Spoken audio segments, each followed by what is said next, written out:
Bonjour Thierry, alors les conditions sont idéales. Bonjour Paul, et oui, c'est super. Le jeu se met en place. Que nous prépare cette équipe? Allez. Il passe à l'action. C'est magnifique. Oh, quelle passe délicieuse. Oh là là là là, quel match! On se régale aujourd'hui Thierry. Ouais, je crois qu'après avoir...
Bienvenue à tous les auditeurs dans la quotidienne Peuple du Rhône. Nous sommes le dimanche 22 mai et nous sommes sous une chaleur infernale. J'espère que vous prenez tous vos précautions face à cette forte période de chaleur qui s'abat sur le pays. N'oubliez pas de vous hydrater régulièrement, évitez de vous exposer un peu trop longtemps au soleil les gars. Comme à chaque fois, on va décortiquer l'actualité lyonnaise, la fraîche Ligue 1, puis l'Europe Arena. Une libre antenne en fin d'émission pour ceux qui souhaitent monter s'exprimer. Nous sommes à J-2 avant le passage devant la DNCG pour l'Olympique Lyonnais. Autant vous dire qu'on n'est pas loin du verdict. Que va-t-il se passer pour l'Olympique Lyonnais? Allez, on accueille les animateurs Peuple du Rhône avec nous aujourd'hui qui ont fait l'effort de venir. On est dimanche, donc on peut les remercier.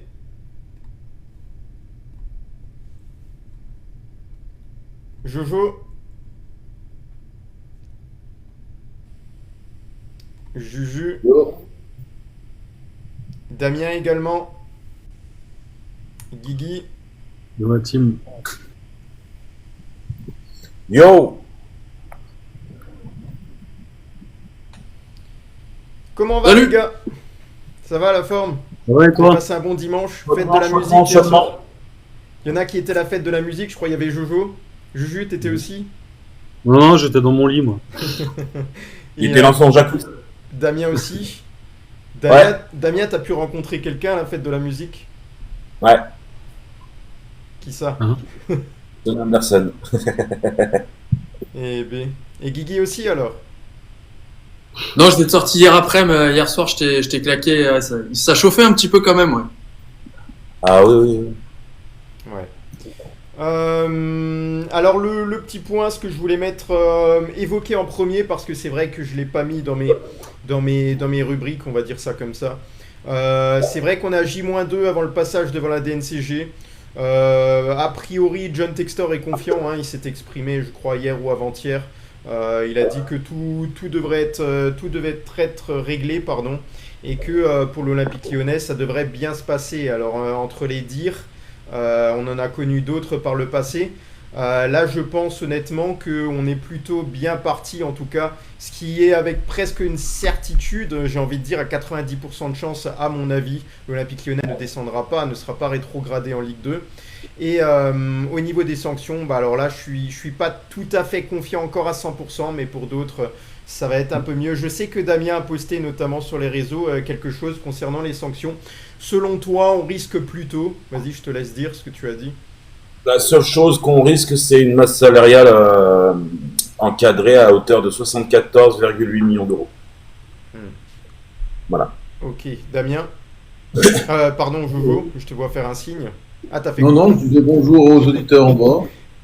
Ouais, du coup, toi, là, tu le sens bien, là, on est à J-2. Bah après, moi, je parle beaucoup avec Dame, donc oui, je peux dire que oui. Ça va. Ils sont inséparables tous les deux. Tu vois, dès le départ, ils ont été recrutés, après, ils sont là ensemble. C'est pour ça, hein, que les prochains qui seront recrutés, ce sera pas du même cercle, hein. Faut pas que tout le monde soit... Après, moi, je suis ami avec tout le monde. Voilà, ouais. Mais c'est le but, hein, c'est l'objectif. Mais bon, c'est à l'origine, c'est pas que tout le monde soit d'un côté. C'est pour ça qu'on a recruté Guigui. Guigui, on le connaissait pas au départ, hein, je le connaissais pas non plus quand je l'ai recruté. Il y avait Juju, je le connaissais pas, bah vous le connaissiez. C'est vrai, il y a Greg, je le connaissais pas au départ non plus. Donc c'était une proposition également. Et puis on avait Alexis aussi, hein, c'est un recrutement extérieur. Salut à tous, merci à tous ceux qui ont déjà liké et partagé un maximum. Merci à vous les gars, n'hésitez pas. Franchement, ça fait plaisir, il y a du monde ce soir. On a des sujets à voir ensemble. Je vais demander l'avis de Guigui. Comment toi tu te sens là, à l'approche de la DNCG? Bah, moi, ça va parce que j'aurais pas un rôle capital dans le passage devant la DNCG. Hein, c'est plutôt à Ouais. Textor d'être confiant. Non, mais ce qui est bien, c'est qu'on va enfin savoir ce qu'il en est, quoi. Après des semaines à se demander comment ça va se passer. Maintenant, je pense qu'on aura des infos assez vite parce que quand on a vu l'interdiction de recrutement, il me semble que l'équipe l'avait sorti très très tôt, voire la veille. Donc je pense peut-être même que lundi soir, Damien aura peut-être déjà encore plus de précision sur ce qu'il nous a dit là, quoi.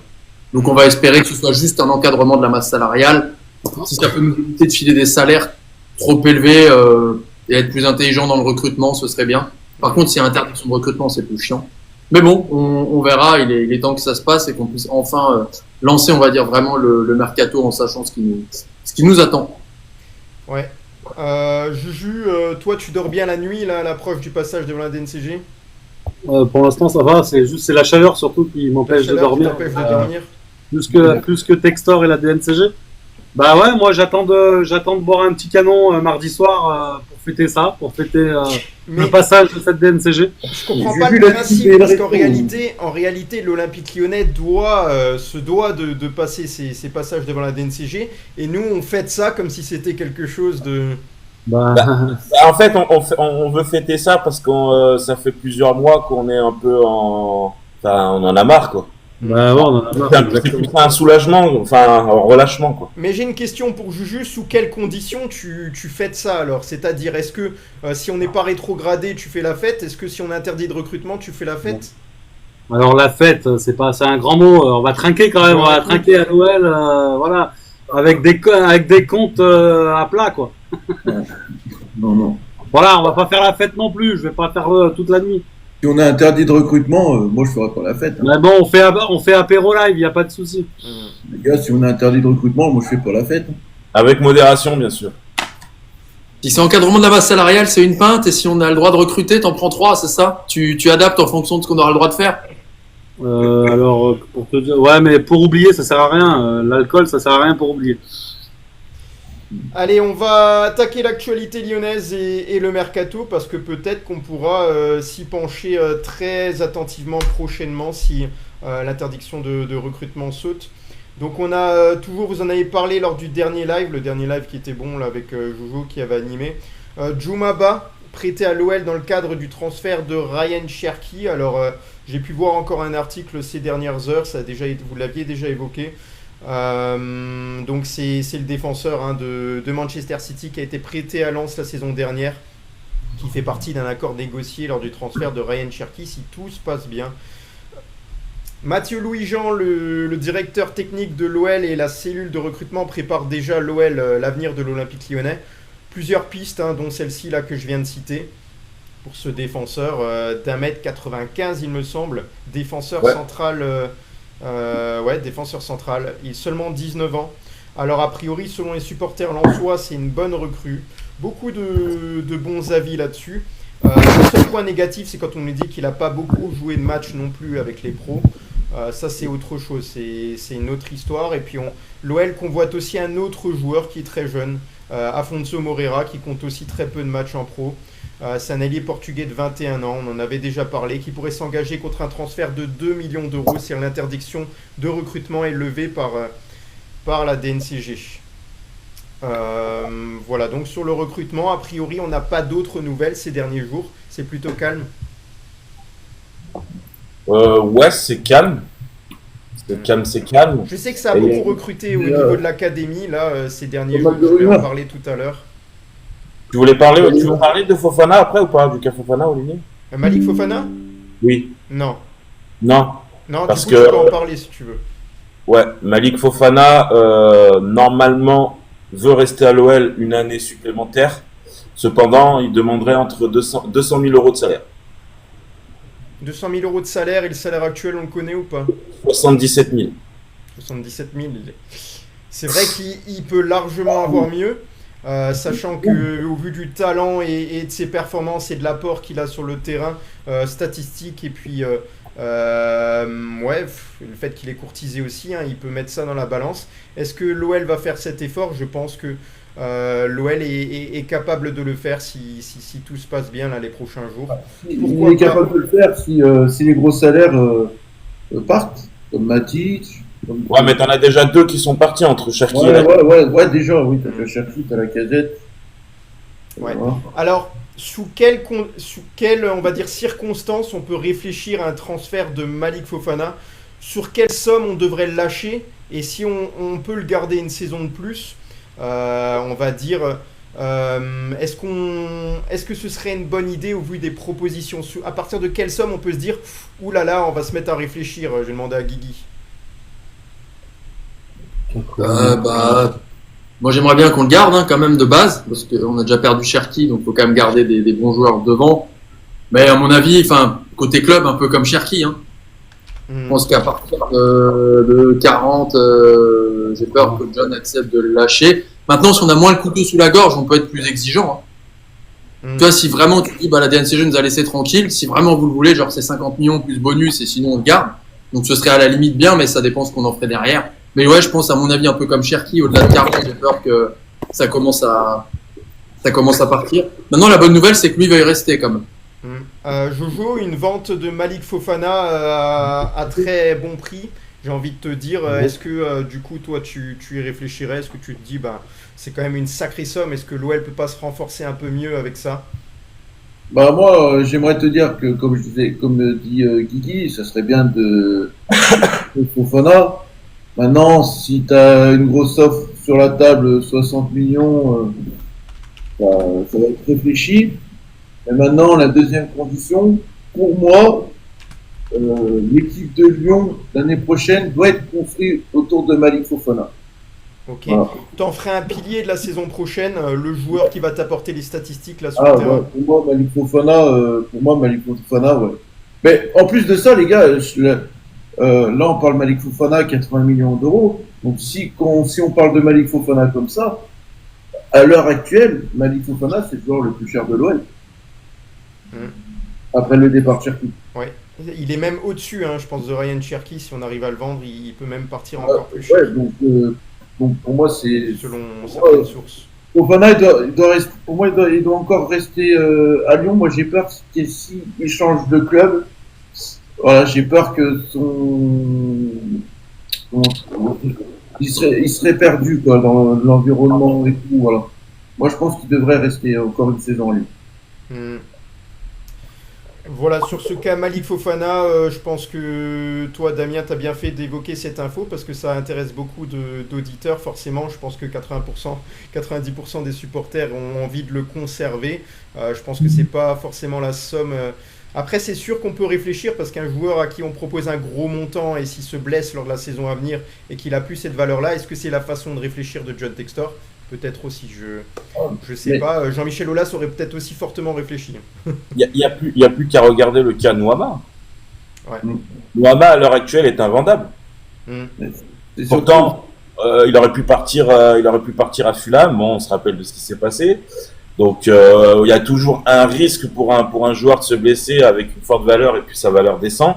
Maintenant, pour moi, le cas Fofana, si le joueur veut rester, maintenant, on est obligé de lui augmenter son salaire à 77 000 euros. Je pense que Fofana en mérite bien plus avec ce qu'il a donné pour l'instant en performance.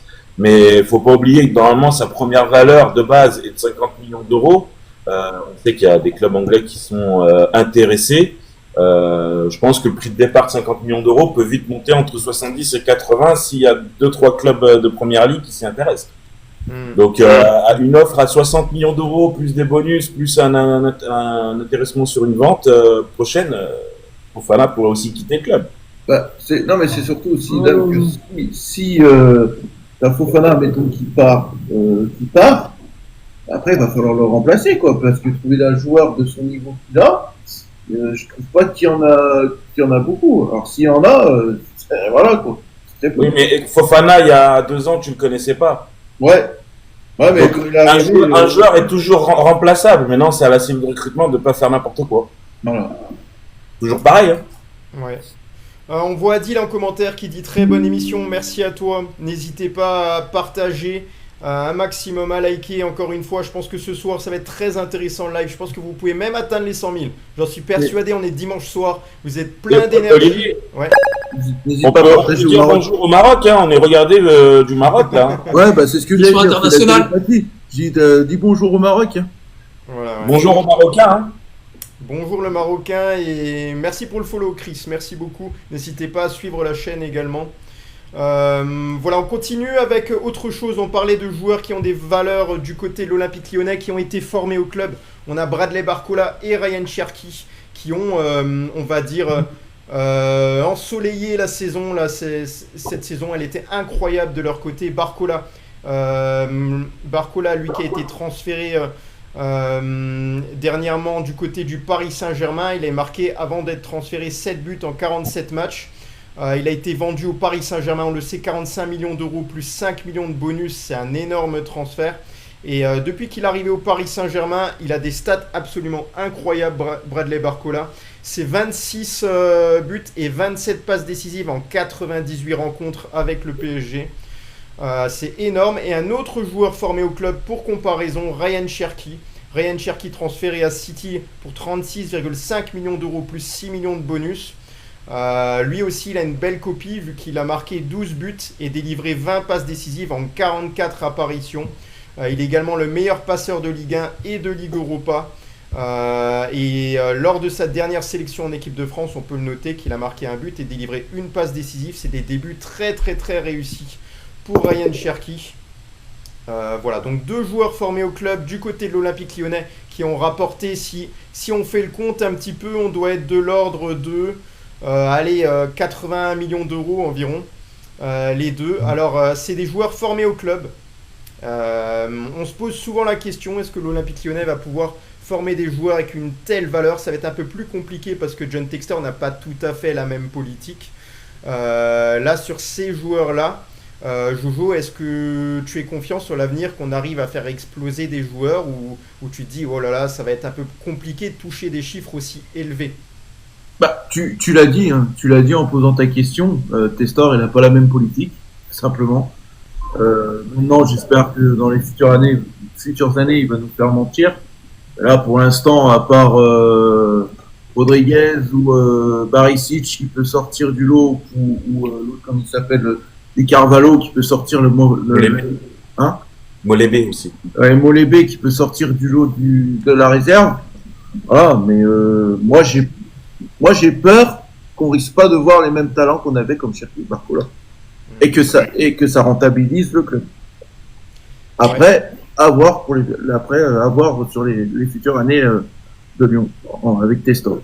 Juju, est-ce que toi tu vois dans ta tête, tu te dis bah oui, l'Olympique Lyonnais peut toujours la sortir un ailier du talent de Bradley Barcola, un milieu offensif, un numéro 10 comme Ryan Cherki. Qu'est-ce que tu te dis toi? Est-ce que tu te dis simplement bah maintenant on a passé un cap, on va dire on prend une autre direction et ce sera plus tout à fait la même stratégie déjà de l'Olympique Lyonnais, on le sait, hein, utiliser des joueurs formés au club, ce sera moins le cas. Bah, moi, je pense ça, oui. Je pense que on a notre objectif sur la formation. Déjà, nous, on est descendu 4e au niveau centre de formation, je crois, récemment. Là. Ouais. Donc, le centre de formation n'est plus aussi intéressant qu'avant à l'OL. Moi, je pense qu'avec John Textor, c'est plus pareil, c'est moins familial, ça sera plus business en tout cas. Donc, il y aura on va sortir moins de pépites, je pense. C'est mon avis. Voilà. Voilà, Damien, toi déjà tu sais, là ces 2 joueurs-là ont été très bien vendus, Bradley Barcola et Ryan Cherki. Je pense que tu dois sûrement être de cet avis-là. Voilà, maintenant l'Olympique Lyonnais sera pas forcément un club qui va renflouer on va dire les finances du club aussi efficacement les prochains temps. De cette après, la question, le problème, c'est que notre équipe réserve joue en National 3. On voit qu'ils ont quand même du mal à remonter de National 3. Donc il faut voir le niveau. Le problème, je pense, il y a un gros coup de frein depuis que, on va dire que le centre de formation est posé à mes yeux et plus vraiment, on va dire, vers l'enceinte des professionnels. Peut-être que ça joue beaucoup, tu sais, pour les jeunes. À l'époque de Tolavolage, les jeunes voyaient aussi les joueurs professionnels. Ça donne envie à un jeune de voir des pros à côté s'entraîner, de se dire, putain, un jour, j'aimerais bien être ici, tu vois. Donc là, depuis qu'il est un peu à mes yeux et qu'on a délaissé la formation en termes de finances, on est passé de 5 millions d'euros à l'époque d'Olas à 15 millions d'euros qui mettaient un peu dans la formation. Voilà, je sais pas, est-ce que ces joueurs qu'a évoqué Jojo, les Barisic, c'est promis d'être des bons joueurs. Maintenant, si tu les fais jamais jouer, c'est compliqué, mais tu peux pas aussi, n'empêche, jouer avec, comme à l'époque, les Lacazette, les Gonalon, où on était obligé de faire jouer la formation parce que tu étais en train de construire un stade. Donc ouais, il faut voir à l'avenir. Maintenant, peut-être que dans les U17, machin, il y a déjà des pépites, et ces joueurs-là vont vite intégrer le groupe pro, moi je le souhaite. Mais à l'heure actuelle, c'est un peu compliqué de voir si un jeune peut avoir une carrière à la Lacazette, plus de 200 buts, ou un bon défenseur à la Umtiti, donc, ou le Keba, donc ouais, à voir. Guigui, depuis les années 2000, on va dire, est-ce que Est-ce que tu pourrais me citer 3 joueurs qui ont été formés à l'OL, qui ont joué par la suite avec l'Olympique Lyonnais et qui t'ont le plus impressionné? Si tu peux en réfléchir, il y a 3 qui te viennent en tête. Ouais, je dirais Benzema. En il débarque, il prend la place des. Surtout qu'il débarque dans une époque où l'équipe est très très forte. Il prend la place de neuf, il s'impose. Son but qu'il met contre Manchester, entre Vidic et Ferdinand, franchement, il est incroyable. Lui a été très fort, il part au Real derrière. En talent pur Ben Arfa, mais bon, il a pas fait assez. Pareil, il avait bien démarré. J'ai souvenir d'un trophée des champions pour Ben Arfa peut-être contre Auxerre, où je sais, il fait 3 passes D à John Carew, un truc comme ça. Il avait bien démarré. Après, il s'est un peu perdu en route, on va dire. Et je dirais peut-être un Nabil Fekir alors aussi, qui a été avant sa grave blessure vraiment excellent. Mais franchement, il y a eu énormément quand même de très très gros joueurs. C'est ça. Et au-delà des on va dire des talents purs qui ont fini dans des très gros clubs, t'as tous les autres joueurs alors qui marquent malheureusement régulièrement contre nous, mais qu'on a formés et qui atteignent quand même le niveau professionnel, qui jouent en Ligue 1. Il me semble que je sais plus si c'est pas sur les 4 meilleurs passeurs du championnat, il y en a 3 qui étaient formés à l'OL, ou si c'était l'an dernier, je sais pas si quelqu'un a la stat. Entre Barcola, Cherki, enfin il y a pas mal de joueurs qui étaient quand même formés chez nous. Donc maintenant, il faudrait espérer que ça continue, parce que même financièrement, le club en a besoin. Hein. Quand tu formes un mec qui coûte, entre guillemets, pas trop cher, même si Cherki avait par exemple un salaire élevé, mais de base, c'est pas un gros transfert, et après tu le revends et ça rentre. Vas-y. Pour répondre à ta Les gars, on parle. Vas-y, dame. Pour répondre à ta question, oui, tu as raison, il y a 3 joueurs formés à l'OL, Barcola, Gaëtan Perrin et Ryan Cherki dans les meilleurs passeurs de Ligue 1. Ouais, voilà. D'accord. C'est faire. Les gars, maintenant, si on peut faire le tri aussi, mais les plus grosses erreurs que Lyon a pu faire avec le centre de formation, c'est Amine Gouiri, ça, il y a quoi encore, Oussem Aouar, non, ça, Oussem Aouar, il a fait son temps à Lyon, mais voilà, mais Amine Gouiri, pour moi, c'est la plus grosse erreur que Lyon a pu faire de transférer à Rennes. Pour moi, Amine Gouiri, il avait largement sa place. On nous dit Melvin Barth également en À commentaire. Lyon, et Melvin Bard aussi. Est-ce qu'il y a c'est d'autres ça. joueurs qui vous viennent à l'esprit qui auraient pu soit continuer un peu plus longtemps du côté de l'Olympique Lyonnais, ou qui ont été formés au club et qui sont là, ils sont vraiment pas restés, et pourtant ils nous auraient apporté beaucoup? Loukeba, il était là longtemps ou pas? Ah ouais, il a fait Quand même, beaucoup ouais. quand même, à Lyon. Quand même. Je pensais à un autre joueur. J'en avais un à l'esprit. Là, j'ai Anthony perdu Martial peut-être un commentaire. aussi. Martial, on nous dit en commentaire. Gusto. Ah ouais. Malo Gusto, il a joué combien de temps? Une saison? 2 ans, il a fait 2 ans, 2 ans, Deux Manu ans. Gusto. Ouais, c'est pas énorme, hein, 2 saisons, c'est sûr. Loukeba, c'est 2 saisons, les gars, 2021-2023 à Lyon. Mais- C'est pas non plus fou, ouais. Et voilà. Ils partent de plus en plus vite. Hein. Bah, après, le Calulu, on nous dit Pierre on va Calulu. bien Ah oui, c'est vrai, ça fait beaucoup de Et bruit. Pierre Calulu, oui, pour moi, On l'a c'est un raté. différent. À l'époque. On les a bien vendus quand même. Oh, on les a vendus. On les a vendus. Voilà, on- Mais c'est des joueurs qui auraient pu rester à Lyon et montrer leur talent. Ouais, après, t'as la période aussi où les jeunes, ils veulent jouer. Si le titulaire au poste est plus fort qu'eux et qu'ils jouent que quelques matchs dans la saison, Ouais. ils veulent partir aussi, quoi. Après, tu vois, le mec qui est titulaire à Rennes, il était peut-être pas titulaire à l'OL, je pense à Bard, ou ce genre de mec. Quand il démarre chez nous, il a jamais de la vie c'est normal, hein, le niveau qu'il a à Nice aujourd'hui. Il a progressé parce qu'il a beaucoup joué à Nice. Au départ, chez nous, il n'était pas aussi incroyable que ça. Mais tu vois, à l'heure actuelle, un Melvin Bard nous ferait du bien à gauche. Oui, non mais. Est-ce qu'on lui aurait laissé le temps, entre Oui. guillemets, de jouer et de progresser comme il le fait à Nice Mais il jouait, non? Il jouait pas mal avec nous. Qui ça? Ouais, mais est-ce qu'il avait il jouait un peu, mais il n'était pas titulaire indiscutable non plus, de mémoire. Il jouait quelques matchs, ouais. Mais c'était pas le titulaire au poste d'arrière gauche, c'est ça que je voulais dire de base. Parce que moi, j'ai quand même le souvenir un peu d'un Melvin Bard combattant. Enfin, il nous a fait du bien sur certains matchs. Ouais, il a joué 3 saisons, de 2016 à 2019. Ouais, il a joué 19 matchs à Lyon. Ouais.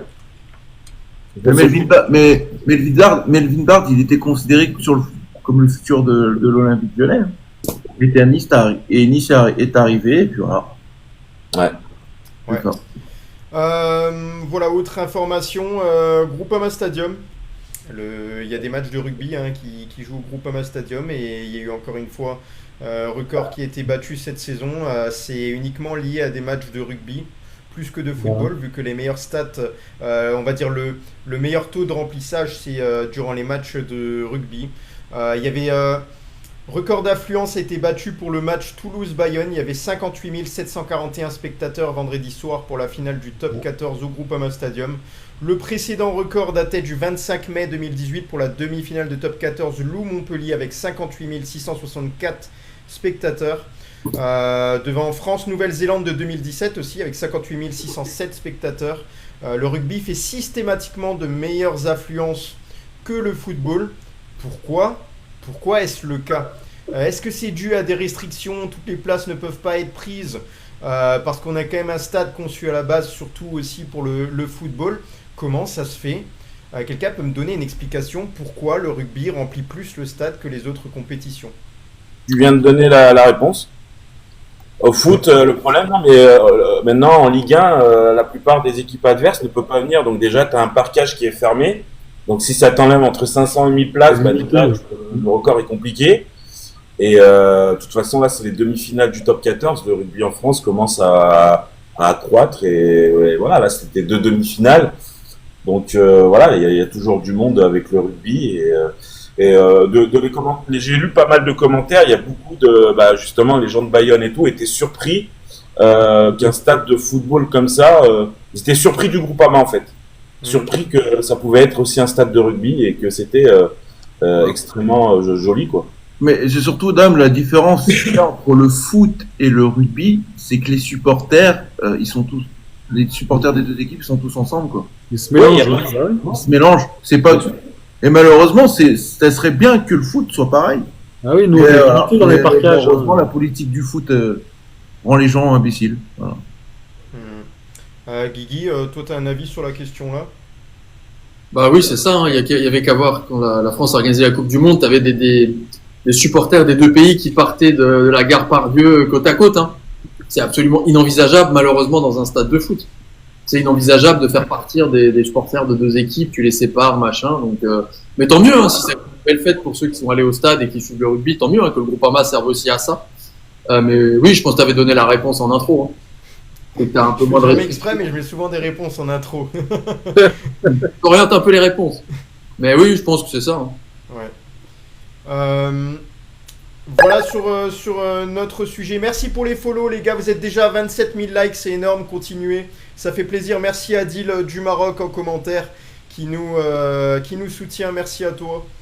On le rappelle, en fin d'émission, il y aura le classement des auditeurs en fonction de leur soutien, où on vous fera ça également. Voilà, autour de cette compétition de rugby, là, on a fait le tour. On va parler un petit peu du grand format de Pernambucano Juninho. Alors, Juninho, c'est un des joueurs emblématiques qui a marqué l'histoire de l'Olympique Lyonnais, que ce soit en Ligue 1, en Ligue des Champions, par son talent exceptionnel, des coups francs remarquables, extrêmement précis. Je me souviens quand j'étais jeune, je jouais à la console et je jouais à PES, et Juninho, il avait 99 en précision coup franc, donc il n'y avait jamais mieux. Dans le jeu, c'est pas pour autant que c'était facile d'en marquer, mais voilà, Juninho, c'est l'art aussi de frapper les coups francs d'une manière que personne n'arrive à égaler. C'est également un capitaine, c'est aussi quelqu'un qui rassemble, quelqu'un qui aime l'Olympique Lyonnais plus que 90% des joueurs de foot, je pense. Voilà, donc pour moi, Pernambucano Juninho, ça fera partie, facilement, il doit faire partie, ça doit être mon joueur préféré du côté de l'Olympique Lyonnais. Est-ce que c'est le cas pour toi aussi, Jojo, et pourquoi?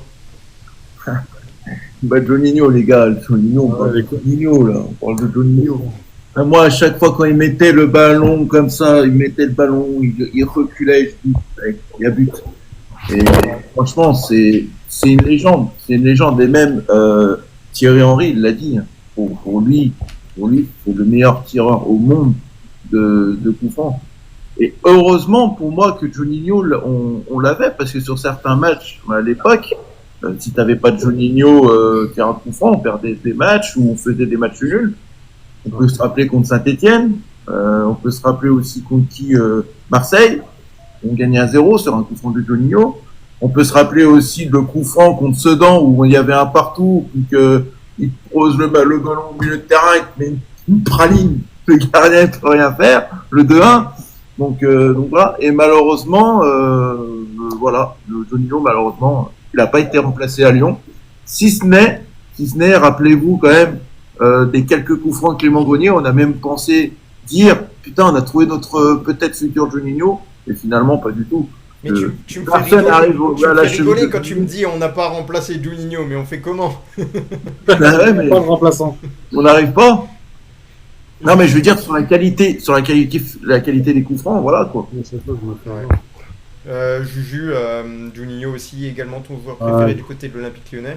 Ah oui, c'est une vraie légende. C'était le roi des coups francs, même devant Messi. Je crois qu'il égalait, il devançait Messi à l'époque. Ouais, ces coups francs, tu savais que ça une stade de comparaison avec Messi, on va en parler tout à l'heure. C'est bien que tu en avec ces ballons flottants là, ça flottait, ça, les gardiens ils en pouvaient plus. Hein. Et puis ouais, je me souviens d'un coup franc contre Ajaccio, moi, pratiquement du milieu de terrain, un boulet de canon, mais un truc de dingue. Et t'as Benzema, il fait comme ça même. Ouais. Je me souviens de ça. Oh, Dessine Family qui s'est abonné, il a pris carrément l'abonnement. J'ai complètement oublié qu'il existait cet abonnement. Normalement, il donne des avantages. Il va falloir que je revoie toute la politique de ce truc. Alors, il est payant. Il est payant, je crois que c'est 5 euros. Bah, c'est toi qui choisis. Normalement, j'en ai 3. Oh là, et en plus, il s'appelle, je crois que c'était la formule OS, la formule OS+, et la formule je sais plus quoi. Donc, c'est vraiment à l'ancienne. Oh, faut que je regarde tout ça. Faut que je fasse un truc alors. Faudra qu'on fasse un truc alors. C'est pas possible. On va voir avec ça, avec la Dessine Family tout à l'heure, mais il faudra, oui, qu'on officialise les formules parce que c'est sûr que... Attention, je regardais. Ouais. Damien, Juninho, qu'est-ce que tu as envie de dire sur lui? Parce qu'on peut dire tellement de choses, mais ouais, je te laisse parler.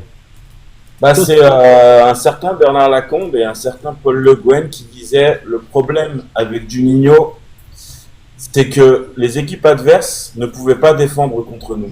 C'était indéfendable. Parce qu'ils savaient très bien que s'ils faisaient une faute à 20, 30, 40 mètres, c'était limite un penalty. Donc c'était très très dur pour une équipe adverse de défendre contre l'OL, contre les attaquants. Donc ils essayaient de faire le moins de fautes possible. Le Real Madrid s'en souviendra longtemps. Non, mais c'est la classe à l'état pur. Enfin, quand on voit aujourd'hui le football d'aujourd'hui, j'arrive même pas à citer un bon tireur de coup franc. Alors oui, il y en a qui vont en marquer, mais sur 10 coups francs, ils vont en marquer peut-être 2. Lui, Juninho, sur 10 coups francs, c'était 9 et 6-7 buts. Donc c'était extraordinaire. Et voilà. Et Bernard Lacombe, il a trouvé ce qu'il fallait. On peut le remercier encore. Mais ouais, non, Juninho, de toute façon, il y a tellement de choses à dire. C'est dommage que l'arrivée de Puel a tout changé parce que voilà, c'est Puel qui a un peu fait partir Juninho son année match contre Caen, donc ouais. Et j'ai bien nommé quand même aussi quand il était directeur sportif, quand même, il nous a ramené Paqueta, il nous a ramené Guimarães. Voilà, ça a pas duré. Et même les supporters du monde entier, d'autres clubs et tout ça nous disaient. Franchement, ça peut bien le faire, Juninho, directeur sportif. C'est très intéressant ce que vous faites en le prenant et le mettant à sa place. C'est quelqu'un de très intelligent. Et on l'a vu lors de la conf de presse, hein, il était très très bavard, mais tout ce qu'il disait, c'était cohérent. Bah, il connaît le football.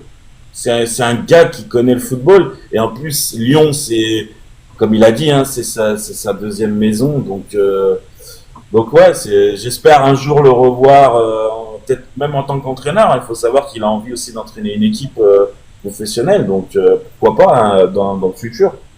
Ouais, de toute façon, Juninho, nous, on aura eu la chance de le voir jouer, de le voir ses coups francs, et c'est quelqu'un qui nous a fait rêver dans notre enfance.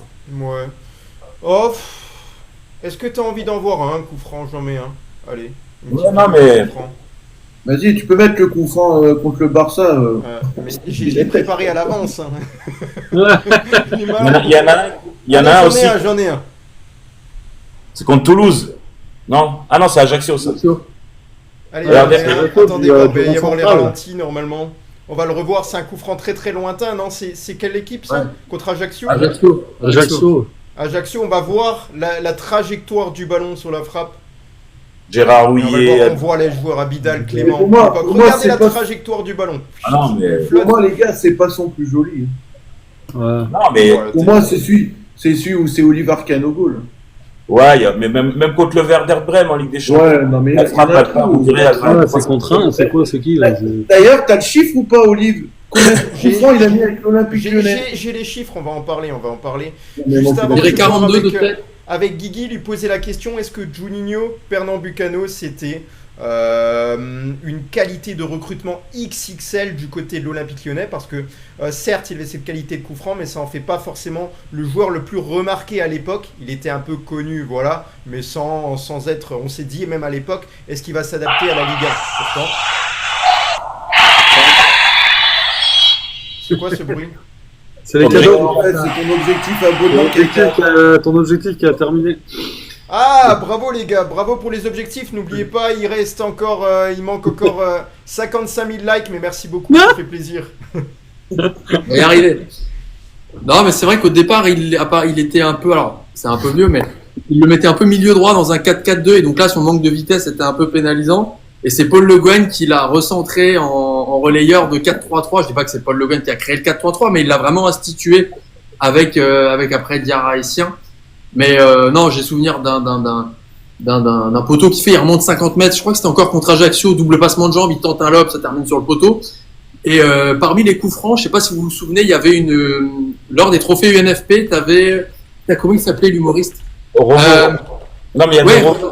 c'est Revo qui l'avait fait, où tu le voyais sur un brancard, il disait Juninho parce qu'il s'était pris 2 coups francs, et sur un des plongeons, il avait tapé le poteau avec sa tête. Et ils avaient fait un peu un jeu comme ça où les gardiens étaient terrorisés par Juninho tellement il frappait les coups francs. Mais c'était incroyable. T'as des commentaires où juste avant qu'il le tire, notamment contre Brême, comme disait Damien, je sais plus, c'est Margoton où il dit non, il va pas tirer de là, il est loin. Et t'as l'arqué derrière, la frappe de Juninho et qui part. Enfin, franchement, c'est incroyable. En termes de talent pur sur coup franc, de mémoire. Je vois pas que c'est Margoton. Il en a marqué au total peut-être 77 et Messi doit être à 66, un truc comme ça. Et là où je pense que c'était le meilleur, c'est qu'il pouvait frapper à 20 mètres, à 25, à 30, à 35, à 40, Ouais, c'est pareil. Ouais. et des deux côtés du terrain. C'est parfois les gauchers frappent que d'un côté pour l'enrouler. Et il y a des Lui, il coups pouvait francs frapper absolument qui- partout. et il y a des coups francs qui font pas partie des statistiques, hein, qui ont été marqués au match amicaux, qui ont été mis dans Ouais, des mais bon. conditions pas tout à fait, voilà. Il en a mis à l'entraînement aussi, je veux dire, mais bon. Si on compte cela, ça monte Non, vers mais plus des 1000. c'est un des rares aussi qui avait demandé au club de prendre les ballons des clubs adverses à l'extérieur pour s'entraîner au coup franc avec les ballons à l'extérieur quand on allait. Je crois que tu as vu le reportage en question. Ouais, mais non, c'était mon joueur préféré de loin et enfin, t'avais aussi ce côté professionnalisme de s'entraîner spécifiquement à cet exercice après les entraînements, quoi. T'avais le talent de base, mais il faut s'entraîner et je pense qu'il avait aussi cette mentalité-là pour être performant derrière en match. Par contre, moi, il y a un truc, je vais revenir, c'est que avec Damien, un jour, on est au match et tout, avant Évidemment. le match. Je dis, les gars, vous vous en souvenez du coup franc qu'il met contre le Barça? Damien, il s'en souvenait pas du tout. Alors attention, pas Lequel celui qui est un poteau de corner. Hein. Non, pas celui-là. Mais le coup franc contre le Barça, on avait fait 2-2 contre le Barça, vers la ligne médiane. Oui, Il tire, il rebondit le ballon dans la surface, et il finit au cage. Et Damien s'en souvenait pas, on m'avait soutenu, hein. Je dis non, c'est pas possible et tout. Mais je dis, les gars. Allez, on continue un petit peu là, faut accélérer. On va continuer ce format un petit peu autour de Juninho. Alors pour le moment, il n'y a aucun joueur dans le monde du football qui a réussi à égaler Juninho dans le domaine des coups francs, pas même Lionel Messi. La légende de l'OL, Juninho, a joué combien de matchs du côté de l'OL, selon vous? Celui qui se rapproche le plus? Ouais, je dirais 200. Je dirais 185 matchs. je crois En qu'il a match mis un but sur 3, 100 buts marqués, je crois 320 matchs, un truc comme ça, non? Damien, en tout avec l'Olympique Lyonnais? Ah, mais combien il a fait? Ah non, mais 2 matchs. Trop tard, t'as oui, donné ta match. réponse, c'est trop tard. Allez, je vais dire 287. Et Juju? Bah, sans savoir, ouais, 300, allez, j'arrondis à 300. Moi. On est à 344 matchs joués du Ah, côté de putain, l'Olympique mais bon. Lyonnais. C'est Guigui qui était le plus proche. Il avait inscrit 100 buts avec le club lyonnais, ça tout le monde le sait. j'étais pas. Sur ces 100 buts, il a mis 44 coups francs. Et puis il a été Ouais, sélectionné oui. 40 fois avec le Brésil également. Il me semble qu'il a marqué aussi avec le Brésil. Hein. Il 10 a buts. marqué, ouais. Voilà, donc Juninho, à titre de comparaison, Messi a marqué 68 coups francs. Là, il en a mis un avec l'Inter Miami contre le FC Porto au Mondial des clubs. C'est un coup franc. Et Salut. Juninho, a inscrit plus de buts dans ce domaine parce que lui, il en a mis 77. Alors là, on est à 77, ça veut dire que, voilà, tout compris, dans sa carrière, Juninho, il en a mis 77 et Messi 68. Donc Messi est en dessous au niveau de ces statistiques-là. Sur les 30 dernières années, Juninho est toujours maître dans le domaine. Si on élargit le classement à toutes les époques, le Brésilien devance plusieurs légendes du ballon, dont Pelé, Cristiano Ronaldo également, Diego Maradona qui en a mis 62, Ronaldo il en a mis 64 en tout dans sa carrière.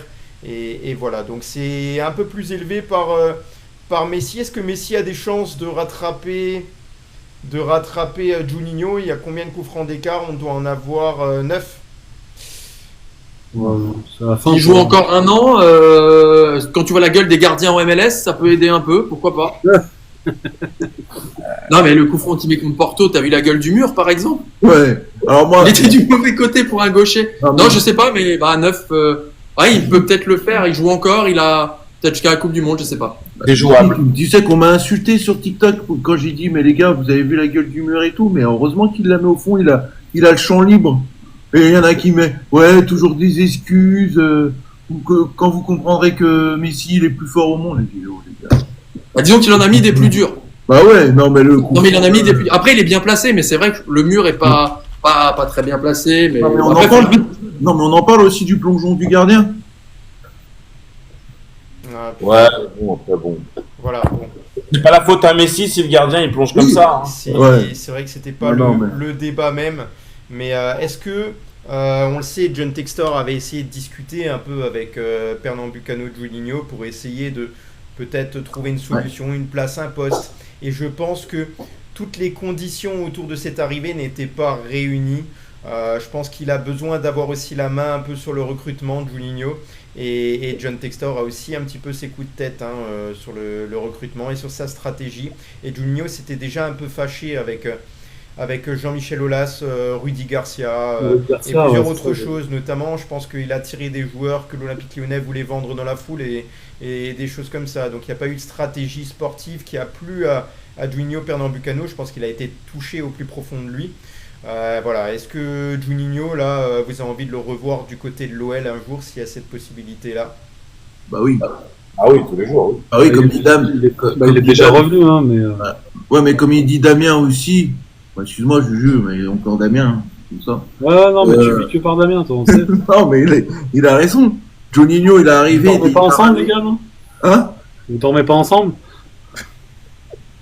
Juninho, il est arrivé, il a ramené Bruno Guimaraes et Paqueta.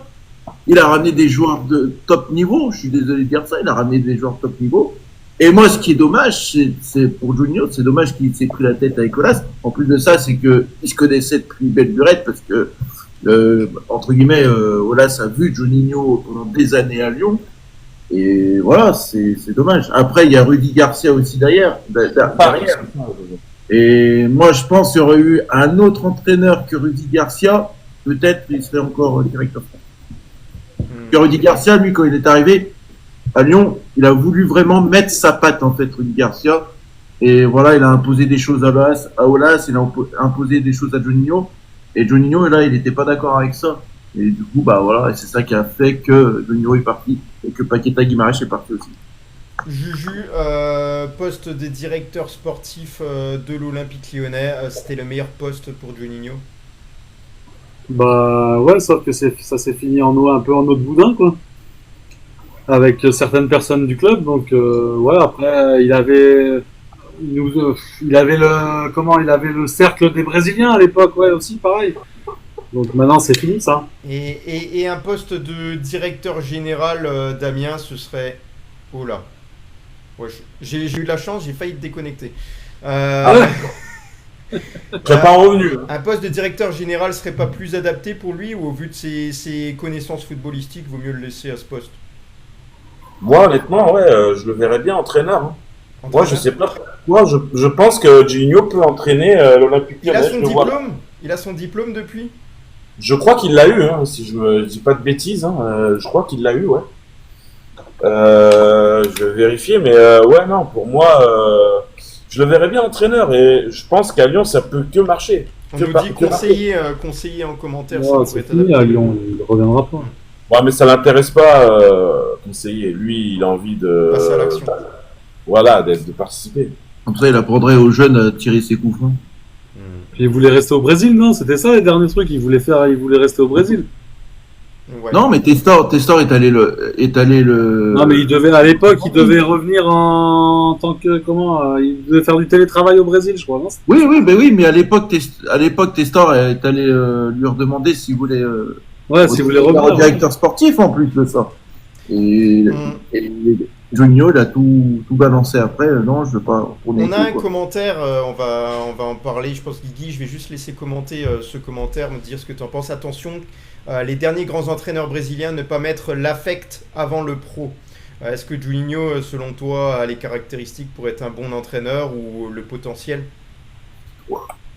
Bah, il était quand même assez, on va dire, enfin, sanguin, c'est pas le pire, mais il a quand même son caractère sur le terrain.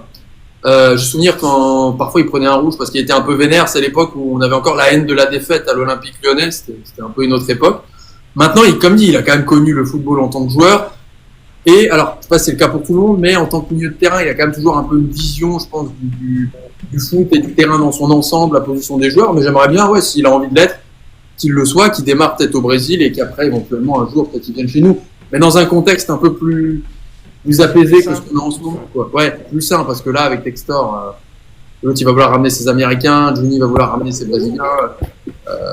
Mais oui, enfin, un jour, ça ferait plaisir de le revoir sur le banc, c'est évident. Enfin, de le voir sur le banc, pardon. Adil qui nous dit en commentaire, Guigui, garde ta barbe, ça te va bien.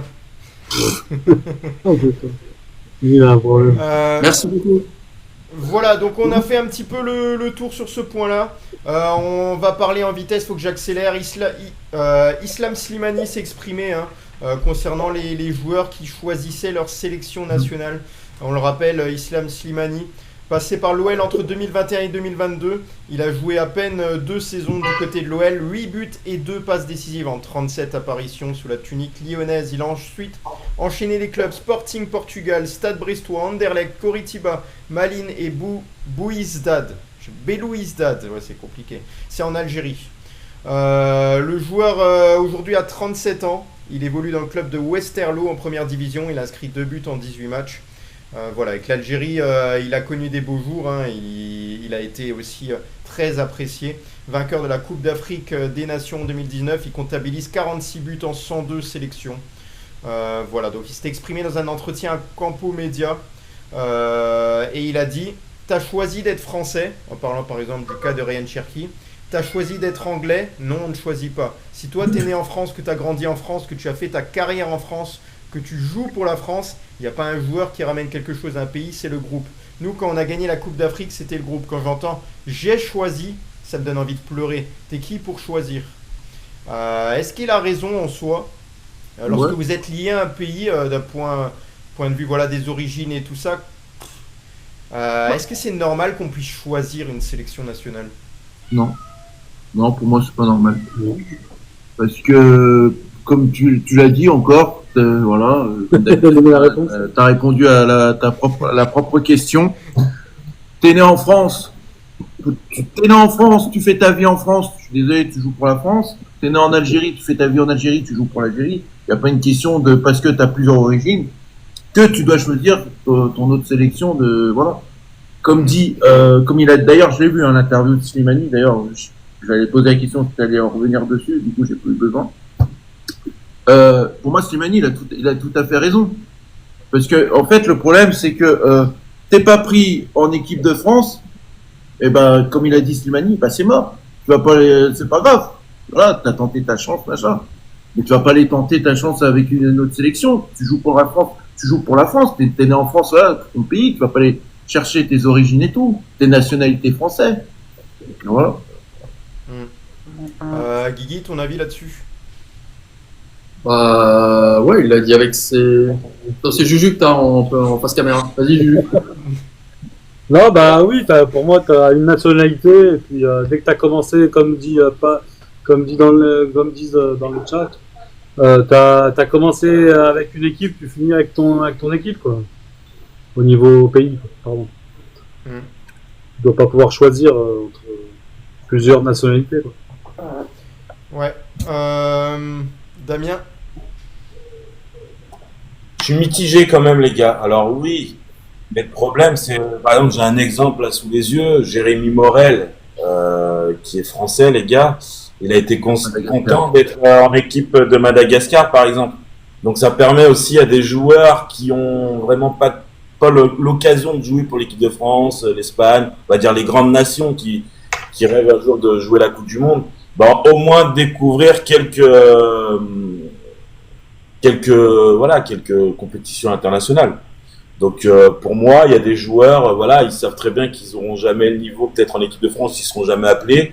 Là, Jérémy Morel, ça lui a permis de jouer à Madagascar 13 matchs, marquer un but. Il aura découvert l'international. Après, voilà, comme c'est un débat qui est compliqué parce que chacun a son avis en fait là-dessus. Ouais. En fait, personne n'a raison et personne n'a tort. Voilà, c'est un avis. Après, ouais. Il n'y a pas de vérité sur ce débat en fait. Oui, voilà, ouais. Je vais demander à Guigui, peut-être que lui aura une vérité à nous donner. Non, mais oui, pour les binationaux, c'est toujours compliqué, mais le côté choisi, ça fait vraiment. Moi, j'aurais peut-être préféré là, mais vu qu'on me refuse, après, ça dépend comment tout tourne aussi médiatiquement. Il y a des joueurs qui ont peut-être pas été très malins, on va dire, dans leur communication. Je sais pas, un mec comme Aouar, par exemple, il avait fait un match amical avec la France. Au final, il joue pour l'Algérie. Après, tant que les mecs arrivent à s'intégrer dans leur sélection et que ça se passe bien au niveau groupe, tant mieux. Il faut juste pas que ça crée de problèmes, quoi.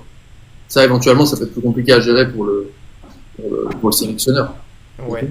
Moi, je pense personnellement qu'on peut, oui, on peut choisir sa sélection si vraiment on a des liens, voilà, les racines et tout ça, choisir notre nationalité, mais je pense qu'on devrait le faire dès le départ, c'est-à-dire qu'à partir du moment où tu signes ton premier contrat pro, dans la foulée, tu devrais avoir, je sais pas, un délai d'1 mois pour signer pour une sélection sur laquelle tu devras suivre cette voie et représenter ce pays.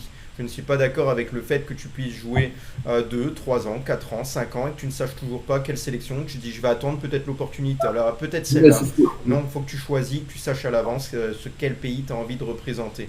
Et du coup, oui, ça ferait moins d'internationaux peut-être sur le plan européen et tout ça, mais qu'est-ce qu'on s'en fout en soi, parce qu'après c'est à eux de choisir, mais du moment que tu choisis, ou que même que tu choisis de grandir avec les jeunes étant formé par exemple avec l'équipe de France, bah évidemment tu vas pas commencer à passer du côté de l'Algérie, et inversement. Je pense que ça devrait être dans ce cas-là. Bah, tu as approfondi les choses que je voulais dire en fait. C'est Okay. ça, en fait. Tu voulais ajouter là-dessus, c'est bon? Non, mais tu, en Ok, fait, c'est c'est nickel. t'as rajouté de ce que, en fait, t'as approfondi voilà, ma conversation, quoi. Donc voilà. On passe vite fait là aux côtés de l'académie, je me dépêche, on a plusieurs joueurs qui ont signé pour renforcer l'OL Academy. On a Noah Duclieux qui est né en 2008, il s'est fait remarquer par ses performances avec le FC Lyon. Cette saison, le milieu de terrain de 17 ans a notamment marqué 4 buts face à Annecy, Besançon et Strasbourg. On a également Adjin Muminovic qui a signé avec l'OL Academy. L'attaquant âgé de seulement 16 ans a fait la majeure partie de sa carrière avec les U17 nationaux d'Annecy, mais aussi avec les U18 R1. Par ailleurs, il s'est également entraîné quelques fois avec le groupe pro qui évolue en Ligue 2. On a Ossine Boulegroun, 17 ans également, et Saad Nader, 18 ans, qui ont signé. Le premier est un milieu offensif, Ossine Boulegroun, qui a disputé 23 matchs avec les U17 nationaux de Saint-Priest. Il a inscrit 10 buts. Le second, Saad Nader, c'est un attaquant. Il s'est notamment distingué lors de la saison 2023-2024 où il a marqué 11 buts en 25 matchs dans le championnat U17 national. En 2024-2025, il a évolué avec l'équipe U19 de Saint-Priest. Les Lyonnais ne forment plus aussi bien qu'auparavant et ont même été éjectés du podium des meilleurs centres de formation en France. Et ça, on en a déjà fait le débat précédemment, on ne va pas le refaire. Côté OL Lyon, il y a Alice Marquez qui souhaiterait évoluer du côté du Portugal alors qu'elle a déjà évolué avec la France, les jeunes de l'équipe de France, il me semble. On faisait le débat justement. Et du côté de l'OL l'OL Lyon, c'est aussi le cas. Donc Alice Marquez choisit le Portugal pour la suite de sa carrière internationale en sélection. Elle a évolué avec les catégories de jeunes du club rhodanien. Elle fait 2 apparitions avec l'équipe première, dont une titularisation et un but face à Bordeaux. Par la suite, la joueuse de 20 ans étend son bail avec l'OL jusqu'en 2026. Et lors de la saison 2024-2025, elle est prêtée à Valence en première division espagnole. Une bonne aventure où elle a connu 26 titularisations. Voilà, elle choisit de passer des Bleuettes à la Seleção à seulement 20 ans. Elle possède déjà une solide expérience internationale, 12 sélections avec les U17 en équipe de France et 10 sélections avec les U19. Elle a remporté la Sud Ladies Cup avec la France U20 en 2024. Voilà, dans un entretien, elle s'est exprimée à ce sujet, pourquoi elle passe de la France au Portugal. Elle a dit « J'ai beaucoup aimé jouer pour la France, j'ai vécu des expériences incroyables, j'ai participé à 2 championnats d'Europe, à une Coupe du Monde, c'était vraiment spécial.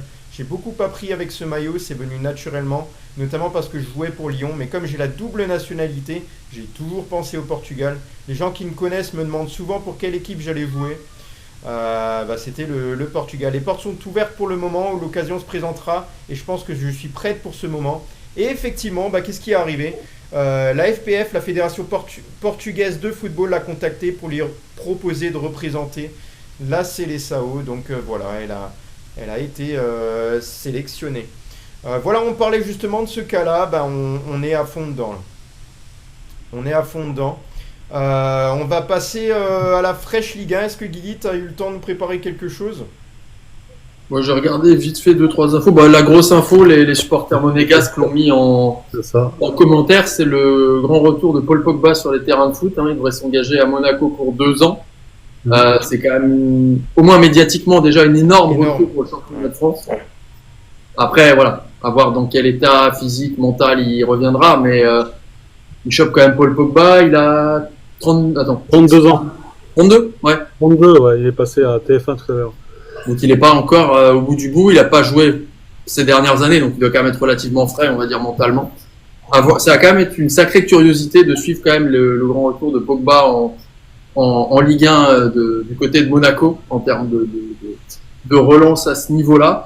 Il y avait quoi, 2-3 trucs.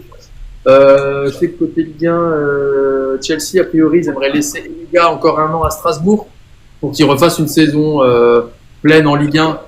Éventuellement avant de le reprendre à l'été prochain. Toujours Monaco, ils sont toujours en train de négocier pour Ansu Fati, mais ça pour l'instant c'est pas encore finalisé. Donc c'est la prise en charge du salaire qui doit poser souci côté entre Monaco et Barcelone. Marseille qui attend 12 millions d'euros a priori pour Azzedine Ounahi, leur milieu de terrain marocain. Quentin Merlin, Marseille qui aurait quelques contacts. Rennes, Angleterre et l'Allemagne. Qu'est-ce qu'on avait d'autre? Rennes qui serait sur un attaquant peut-être de la Roma. Eldor Shomurodov, que je ne connais pas à titre perso, je ne sais pas si vous avez des infos. Un attaquant. Ouais. Rennes, Albert Grönbeck qui va être prêté au Genoa. C'était un mec qui était venu, il avait mis je crois un but lors du 3 ou 4-0 pour nous mettre en première journée de Ligue 1. Et derrière il avait un peu disparu de la circulation. Reims qui a fixé le prix de départ de son gardien, Yevan Diouf, qui est courtisé par Lens, à environ 10 millions d'euros. Torino qui ciblerait le gardien d'Angers, Yaya Fofana, et Saint-Étienne qui a levé une option d'achat à 6 millions d'euros pour un milieu de terrain, Pierre Eclon, et qui pourrait le vendre directement dans la foulée.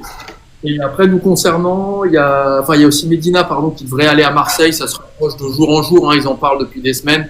Je pense que c'est peut-être le montant exact entre bonus plus ou moins 20 millions d'euros, ce qui devrait être je pense une bonne recrue pour Marseille. C'était quand même un mec assez solide avec Lens.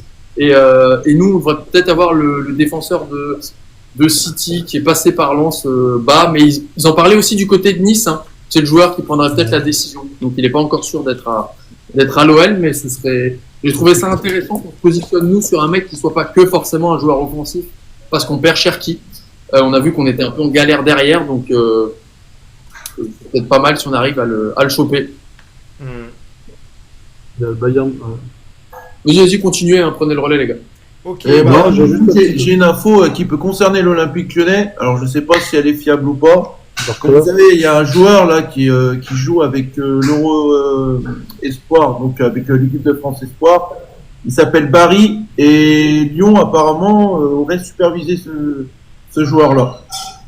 Il joue à Villarreal. Ouais, Barry, ouais. C'est très cher. Hein. Ouais, non, mais apparemment, voilà. Moi, j'avais juste 2 infos de Ligue 1. De Ligue 1 ? Vas-y, c'est parti. Ouais. Kofi Kofi de Lens va être prêté à Angers. Donc c'était le gardien qu'ils avaient pris, qu'il avait joué un peu, et après il a plus joué. Et Viti, le défenseur central qui avait été acheté par Nice à 15 millions d'euros, va s'engager normalement à la Fiorentina cette semaine et Nice garderait 15% sur une prochaine revente. C'est un peu un transfert décevant du côté Nice parce qu'ils avaient beaucoup misé sur ce défenseur qui est considéré comme une pépite. Mais voilà, il va s'engager à la Fiorentina dans la semaine. C'est les deux autres infos que j'avais de Ligue 1. Ok. Est-ce que vous avez autre chose, les autres animateurs, à ajouter sur la Ligue 1? C'est bon? Terminé. Bah, il y a juste apparemment le Bayern de Munich aurait contacté. Oh merde. Le Bayern de Munich aurait pris des renseignements sur Barcola, apparemment. C'est ce qu'ils disent. Il y a juste des renseignements. Il y en a un qui a confirmé là ce que je disais. Tierno Barry, il est dans la région lyonnaise. Il est lyonnais en fait. Il est d'origine lyonnais. Tierno Barry. Et t'as les jeunes qui viennent de gagner leur quart de finale en Euro Espoir contre le Danemark 3-2. Ouais, En marquant deux buts à la 85 et 86e minute. Merlin. Sachant que c'était pas l'équipe type parce qu'il y a pas mal de joueurs qui n'ont pas été libérés par leur club. Et donc en face, t'as l'Espagne qui a été sortie alors qu'elle était grande favorite par l'Angleterre. Donc les espoirs français sont en demi et il y a peut-être un truc à faire, va savoir. Juste les gars, j'ai eu j'ai eu une alerte, le contenu de live de Juju Oui, c'est moi. aborde des thèmes. C'est à cause de ça, là. Arrête de sucer ton stylo, ça suffit. Bah, c'est ça fait ta balle. Mais on peut revenir sur ce match. Rien n'était joué pour la France, parce que pour moi ils ont donné les 2 buts pour le Danemark, de boulettes. Mais que dire du but de Quentin Merlin? Pour une frappe pure, pleine lucarne, plus bas derrière, Matistel qui finit le travail. Alors franchement c'était un super match. Alors ceux qui ne l'ont pas regardé, franchement dommage, mais franchement je me suis régalé, moi je l'ai regardé. Voilà, on va passer à l'Europe Arena. Est-ce qu'on a des infos croustillantes sur le plan européen? Dis-nous tout, Damien. Avant de parler de rumeurs, je fais comme d'hab, je vais parler un peu de la Coupe du Monde des clubs. Il y a eu des matchs hier, vu qu'il n'y avait pas Peuple du Rhône.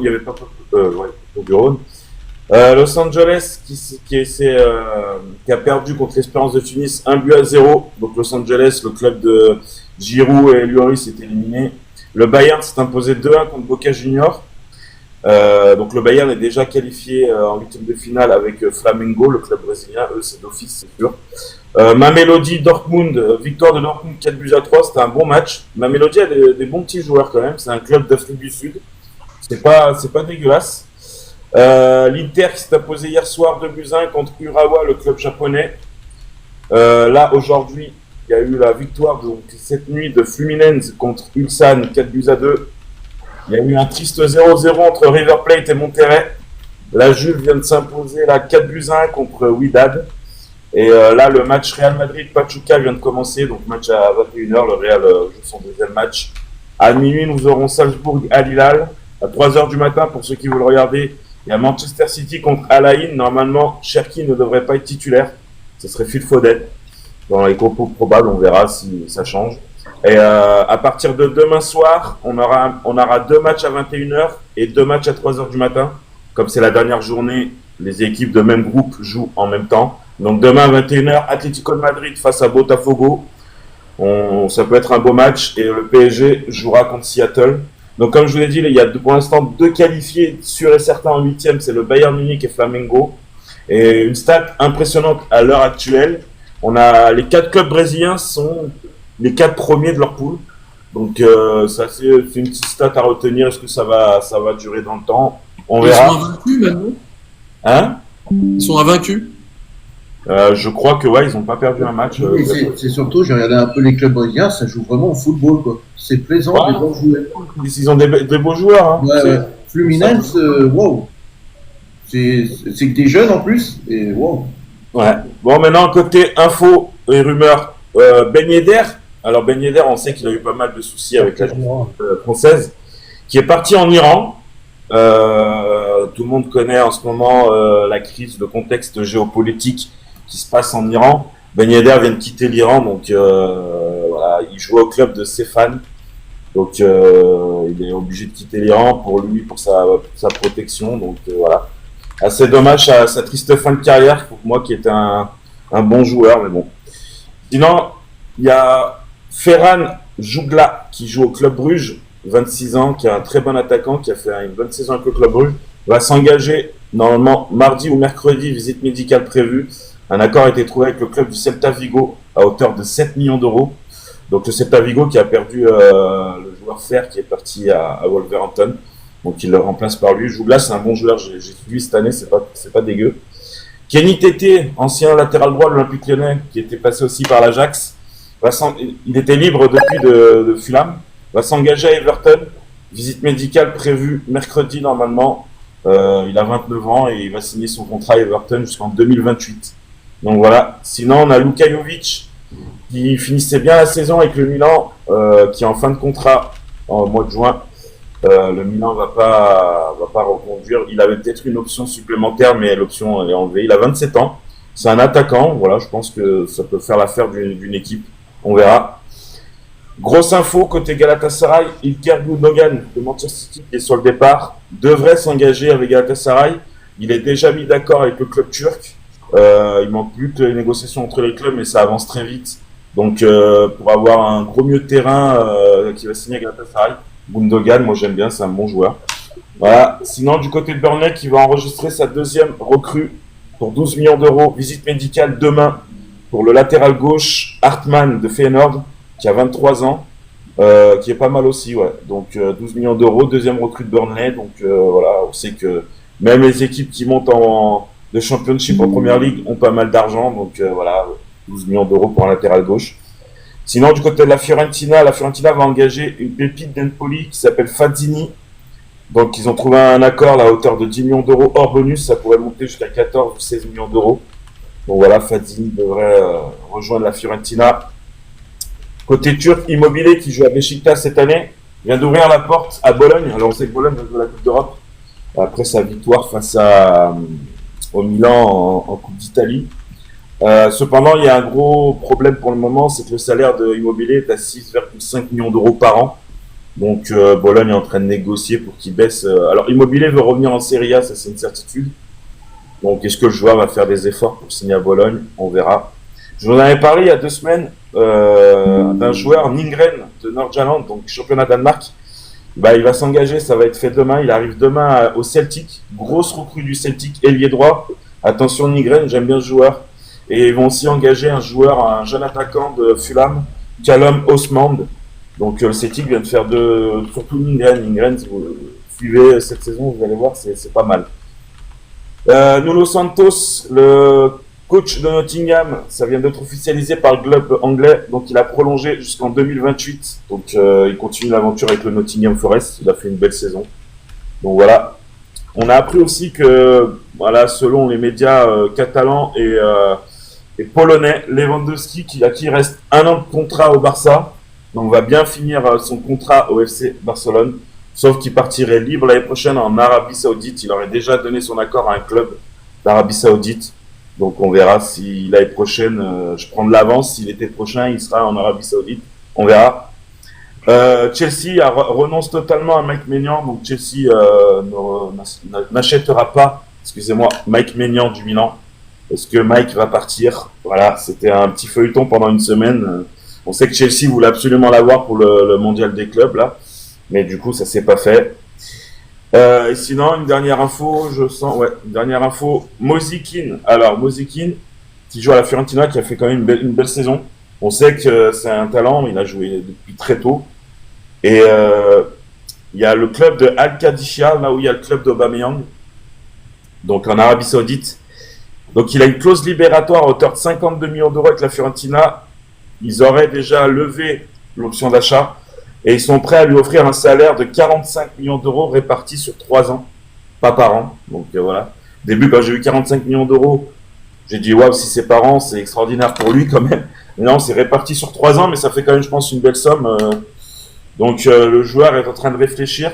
Moi, je trouve ça bête de partir, on va dire, à cet âge-là, parce qu'il reste encore jeune, il a encore du talent. Il faut qu'il prenne l'exemple sur le joueur de Aston Villa qui est parti cet hiver et qui a tout pris envie de revenir jouer en Europe. Donc à voir. Et j'avais parlé aussi, vous savez, Il y a le match Salernitana contre Sampdoria où les joueurs de la Salernitana étaient, après le match contre la Sampdoria, le match aller, avaient eu une intoxication alimentaire. 21 joueurs, dont des membres du staff qui avaient été intoxiqués au riz. Ils avaient demandé un report. Normalement, le match devait jouer ce vendredi. Du coup, ils jouent maintenant. Donc, ils jouent dimanche. Et ils ont perdu au match aller 2-0. Et là, 35 minutes de jeu, 1-0 pour Salernitana. Peut-être qu'ils vont faire l'exploit de se maintenir de série B. Voilà. Bah super, merci pour le programme, Damien. Est-ce que vous avez des questions à lui poser autre chose sur le plan européen à ajouter? C'est bon, les gars? Il y a le carton rouge pour le Real Madrid après 5 minutes contre Pachuca. Asensio fait une faute en tant que dernier défenseur, il est pris dans le dos. Et ça vient de démarrer là, donc ça va changer, je pense, la donne du match pour le Real. Il y a eu les gens qui l'ont mis en commentaire en dessous. Ok. Ouais. On va attaquer la libre antenne. Ceux qui veulent monter, nous poser des questions, n'hésitez pas. Ceux qui veulent aborder des sujets, allez les gars, c'est parti. Faites la demande, profitez-en. Profitez-en, les gars. Merci pour le cadeau, merci beaucoup. Merci. Laurent, je vais accepter Laurent.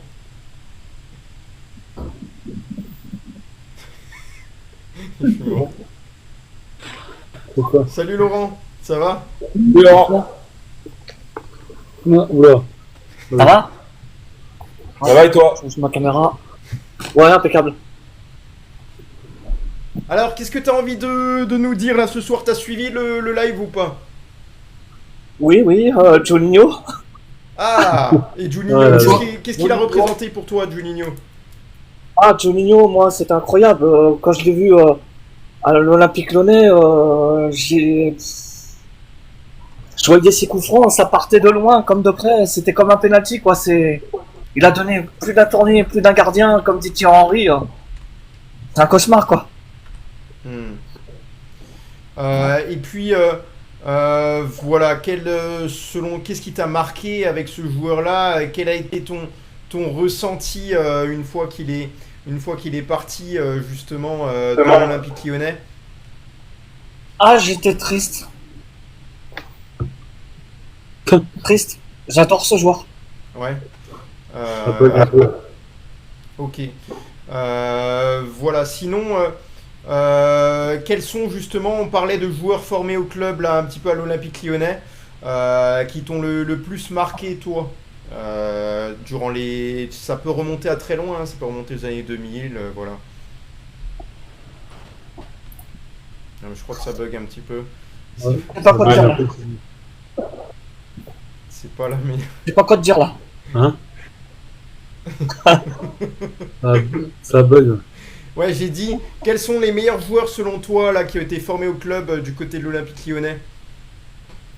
Ouais, je crois que Malouda. ça bug, Ça bug. Laurent, laisse. T'essaies de le faire remonter, non? Ouais, je te déco, essaie de remonter si tu veux. Là, il s'est déco tout seul. Non, je l'ai déco. Ouais, les gars, je vais devoir vous laisser. Ouais, pas de soucis, Damien. T'emmènes pas Rouskino là avec toi? Ah Quoi? ouais, emmène Roskino. Hein. Emmène Rouskino avec toi. Ouais, il va me faire un massage. Bah, tu peux m'en faire un avant, s'il te plaît, au dos. Ouais, Faites un live au moins, les gars, ça fera des On veut vues. pas savoir, les gars. Allez, bonne soirée. Bonne Ciao, soirée, ciao. ciao. Putain, les deux ils se réclament des massages. je crois. Alors Laurent, tu T'es m'entends jaloux. bien maintenant? Ouais, je t'entends, ouais. Ouais, je disais quels sont les meilleurs joueurs formés au club selon toi, l'Olympique Lyonnais? Malouda. Il était formé au club? Je me souviens. Malouda. Non. Non. Il vient de Guingamp, pour moi, il a pas été formé à l'OL. Je sais pas s'il était formé à l'OL, je me rappelle plus de tout ça, tu sais. Je dirais non. C'est moi. Ouais. Laurent Malouda? Non, il est pas formé à l'OL, hein, les gars. Moi, je dirais non, ouais. Il est pas formé Je à crois l'OL. qu'il a. Alors, est-ce que. Je crois qu'il arrive de Bastia. Moi, je dis. Non, pour moi, il arrive de Guingamp, tu sais, quand nous. Ah non, je confonds avec Maoulida. Moi. Ouais, et Marseille prend Drogba Ouais. cet été-là. Non, je confonds avec Maoulida. C'est bon. Malouda. C'est bon. Moi, je confonds avec Pofilou Maoulida. Si, il y a peut-être un Non, joueur. il arrive de Guingamp, Maoulida, exact. Ouais, il y a peut-être un joueur, quoi. Il y a peut-être un joueur, vous n'avez pas osé parler au niveau des transferts, là, actuellement. C'est Akwaku qui va être éjecté, là, je crois. Mais non, mais on l'a pas dit parce que ce n'est pas encore confirmé. voilà. C'est pas encore confirmé. On en parle, mais tant qu'on verra pas Akwaku avec un nouveau maillot, on n'en parlera pas. D'accord. Voilà. On verra. On le mettra en grand sur le Peuple du Rhône, Akwaku part avec son maillot de Getafe, et puis voilà. D'accord. Non, Malouda, il est formé à la Berrichonne de Châteauroux. Attends. Ok. Ouais. Pour la petite information. Ouais. Bon, eh bien, il y a autre chose que tu veux nous dire, Laurent? Non, pas vraiment. Je sais pas, un petit peu de compliments, un peu de... Compliment, vous êtes des mecs carrés, et j'ai pas d'autre mot à vous dire. Non, on est directement. Ah merde, j'ai débranché mon C'était, casque. Olive, tu sais que là, ce soir, là, avec ton histoire Bon, avec. bah, si vous avez rien à dire, les gars, on va Vous passer entendez pas, à l'étape suivante. Hein. Il n'entend pas avec son casque, Jojo. Eh oui. Pardon? Branche le sonophone. Attends, là. C'est bon, je t'entends. Hein. Ouais, Olive, là, avec ton idée que tu as eue là ce soir, là, pour les joueurs de Jonino et tout, moi je pensais maintenant, moi ça serait bien, tu sais, qu'on fasse une rubrique sur les anciens joueurs de l'Olympique Lyonnais, de ce qu'on a pensé et tout. Ça peut être pas mal. Parce que là, je pense que ça fait pas, en plus, ça fait pas mal parler. Mais ça, c'est des choses que tu peux ajouter quand t'animes. Hein. Tu peux rajouter Ouais. un débat quand, Bah, quand tu vois qu'il n'y a bah, pas trop d'actu. Bah, tu mets un Bah, débat, les- tu vois. Eh ben, moi, quand la Peut-être une prochaine- rubrique l'histoire de l'OL ou un truc comme Ouais, ça. ouais, voilà. Ah ouais, ça serait bien que de parler de Damien, ça changerait un peu, quoi. Non, bah non. Ouais, sur les joueurs de Lyon qui est passé, des joueurs qui sont passés par Lyon. Le prochain, on pourrait parler de Benzema, des joueurs, voilà, Lisandro Lopez, on pourrait faire sur Lisandro Lopez, voilà, des gros jeux. Franchement, ça peut être pas mal, des bonnes rubriques comme Ouais, ça. En allez, plus. pas de souci. Bon, les gars, je crois que on va pas s'éterniser. Hein. Le but, c'est de faire du contenu de qualité. Donc voilà, on va voir ensemble le classement des meilleurs auditeurs. Alors, qui c'est qu'on a à travers les meilleurs auditeurs ce soir? Je sais pas si. Pourquoi il s'affiche pas pareil? Ah bah c'est la Lily première. Lily première, Cindy Lily première deuxième. avec 217 points, deuxième Cindy avec 189 points, troisième Fanoël avec 40 points, quatrième La Dessine Family, cinquième Juju. Pour la Conférence League, à la 6ème place, on a Laurent. 7ème, bon. Pour la conférence. Les derniers du classement, je vais pas les évoquer. Il y a Guigui qui en fait partie. Ah. Ah, puis, pour le mot Tu de l'as la pour fin. animer, pas là pour. Bah oui. Ah, moi, je fais les deux. Pour le mot de la fin. Ouais. Pour le mot de la fin, les gars, je vous dis, je vous dis, hein, si je suis en vie demain, parce que ce qu'on va se prendre sur la tronche, voilà. Pour le Oh, mot de la fin. Ça va être violent. Ouais. Ça va être violent. Ok. Pour le mot de la fin. Donc, Voilà. si je réponds pas au message demain, c'est que je suis plus là. Allez les gars, alors vous avez battu le... Vous avez fait Attends, un gros record de 80 000. likes, 80 000 likes les gars, bravo. On arrive au Attends. terme de votre quotidienne. Merci à tous ceux qui ont participé, qui nous ont suivis. Au top. N'oubliez pas que l'intégralité de cette quotidienne sera retrouvée sur notre chaîne YouTube. Allez voir. Le planning de diffusion de la semaine prochaine devrait sortir dans la soirée. Jojo m'enverra également son planning dès qu'il De peut, suite, là. je te l'envoie. Ouais. Je te l'envoie. Et voilà, merci à tous, bonne soirée. C'était un live que j'ai beaucoup apprécié. On a bien rigolé, on avait beaucoup de choses. On a parlé de Juninho, un joueur qu'on adore. C'était top. Bonne soirée, les gars. À plus. Et pour une fois que Juju il a mis son maillot aussi. Allez, Noël. Allez, Allez, Noël. Noël. Bonne soirée, allez l'OL, ciao ciao.